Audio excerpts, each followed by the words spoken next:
آج کے جو اپنا موضوع ہے کہ ایکچوئل سوم ہے کیا. سوم جسے ہم روزہ کہتے ہیں، تو اس کانسیپٹ کو پہلے آپ سمجھ لو. اس کو میں نے جو دہرایا ہے کہ ہم سب سے پہلے تو اس بات کو سمجھیں کہ سوم، یہ آیت کیا کہہ رہی ہے کہ یا ایھا الذین آمنوا کتب علیکم الصیام، کہ جو کتب کیا گیا ہے، مطلب سائیکالوجیکل اور فزیکل. کتب جب کہا جاتا ہے کتبہ، لکھ دیا ہم نے، اسی سے بنی ہے کتاب. تو قرآن جب اس ورڈ کا یوز کرتا ہے تو اس میں وہ یہ بات کو ایکسپلین کرتا ہے کہ ہم نے انسان کی جو سائیکی بنائی ہے، مطلب سائیکالوجیکل اور فزیکل، ہم نے اس کے اوپر کیا کتب کیا ہے؟ سوم کو، جس کو ہم روزہ کہتے ہیں. ہندی میں اپواس کہا جاتا ہے اس کو. تو یہ بالکل ٹھیک جو ہمارے قبل، یعنی جو کائنات ہے، خلقت ہے، شمس، قمر، سیارے اور جو ستارے ہیں، اس کے قبلے سے اس نے یہ سب چیزیں، مطلب سوم کو ہمارے اوپر کتب کیا. کس کے مطابق؟ کائنات کے مطابق، یونیورس کے اکارڈنگ ہی ہمارے اوپر سوم کو کتب کیا گیا ہے. تو اس میں جو موضوع ہے وہ سوم ہے، یعنی روزہ، فاسٹ، اپواس. اور اپواس، یہ جو سبجیکٹ ہے اپواس، اس کے دو آبجیکٹ ہیں. ایک تو ہم ہیں، یعنی انسان، جاندار،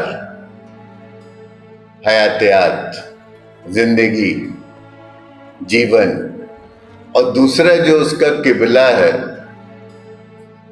جو اس کے قبل ہے، وہ کائنات ہے، وہ خلقت ہے، وہ شمس، قمر، سیارے اور تارے ہیں، وہ مٹیریل ہے، وہ موت ہے. تو یہ دونوں کے بیچ، زندگی اور موت کے درمیان جو کتب ہے وہ سوم ہے.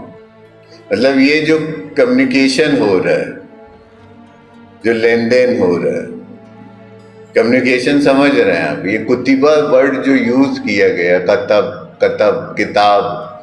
کتبہ، نزل علیک الکتاب، نازل کیا ہم نے اوپر تیرے کتاب. تو کیا نازل کیا؟ بالحق، حق کے ساتھ. نزل علیک الکتاب و بالحق کی، نازل کیا ہم نے اوپر تیرے کتاب. کتاب مطلب، کتاب کیا ہے؟ کتاب بتائیے. دیکھیے، کتاب جب بولا جاتا ہے، کتنے بار آپ لوگوں کو بتا چکا ہوں میں کہ کتاب جب وہ بول رہا ہے کہ نازل کیا ہم نے اوپر تیرے کتاب، تو اس کا مطلب ہی ہوتا ہے اللہ لا الہ الا هو الحی القیوم. کتاب کے دو جز ہیں، ایک حیات ہے اور دوسری قیام ہے. اب اس میں ٹھہر جاؤ آپ لوگ تھوڑا، اس کو دھیان سے سبھی لوگ سنو پہلے. مطلب اب اس بات کو اپنی سمجھ کے اندر لو، تب جا کے یہ ایک بار ٹھہر جائے گی تو پھر وہ ٹھہری رہے گی.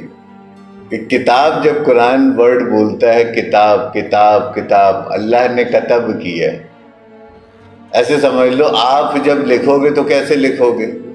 آپ جب کچھ لکھو گے تو کیسے لکھو گے؟ قلم سے لکھو گے. اور کس میں لکھو گے؟ کاغذ میں لکھو گے. تو آپ کی نفس جب کچھ لکھتی ہے تو کاغذ اور قلم کا استعمال کرتی، اور اللہ کی نفس جب کچھ لکھتی ہے تو کیا وہ بھی کاغذ اور قلم کا استعمال کرتی ہے؟ تو اللہ کی نفس کیسے لکھتی ہے؟ اب یہاں آیت ہے یا ایھا الذین آمنوا کتب علیکم الصیام کی کتب کر دیا ہم نے اوپر تمہارے صوم کو، کتب کر دیا یعنی لکھ دیا۔ تو اس کو یہ کامن سینس کی بات ہے کہ جب اللہ اس بات کو کہہ رہا ہے کہ ہم نے لکھ دیا تو اللہ کیسے لکھے گا؟ کیسے لکھتا ہے اللہ؟ بتائیے کیسے لکھتا ہے اللہ؟ اللہ جب لکھتا ہے تو وہ تخلیق کرتا ہے، اللہ جب لکھتا ہے تو وہ بنا دیتا ہے، اس کا بنانا ہی تو اس کا لکھنا ہے۔ شاعر جب لکھتا ہے تو وہ شاعری لکھتا ہے،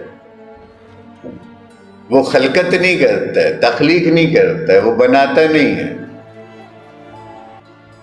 کاہن جب لکھتا ہے تو کہانی لکھتا ہے، سنی ہوئی، سوچی ہوئی، دیکھی ہوئی۔ ویگیانک جب لکھتا ہے تو وہ اپنی کھوج کو لکھتا ہے کہ اس نے کس طریقے کو جان لیا ہے، کھوج لیا ہے۔ اور اللہ جب لکھتا ہے تو وہ تخلیق کو لکھتا ہے۔ اگر اب کیسے مان لو اللہ نے انسان کو کس نے لکھا؟ اللہ نے لکھا، تو کیسے لکھا؟ جیسے ہم آپ لکھتے ہیں، اس نے انسان کی تخلیق کر دی، لکھ دیا اس نے انسان کو۔ ہم جب شمس کو لکھیں گے تو ہم صرف شمس کو لکھیں گے کاغذ و قلم کے ذریعے، لیکن اللہ جب شمس کو لکھے گا تو وہ شمس کی تخلیق کر دے گا، بنا دے گا، اس کو کریٹ کر دے گا۔ اللہ جب قمر کو لکھے گا تو وہ چاند کو بنا دے گا۔ ہم صرف پانی لکھ سکتے ہیں، وہ بھی کاغذ و قلم کے ذریعے، اور جب اللہ پانی کو لکھے گا تو پانی کی تخلیق ہوگی، پانی وجود میں آ جائے گا۔ قول اور فعل تو ہے ہی وہ،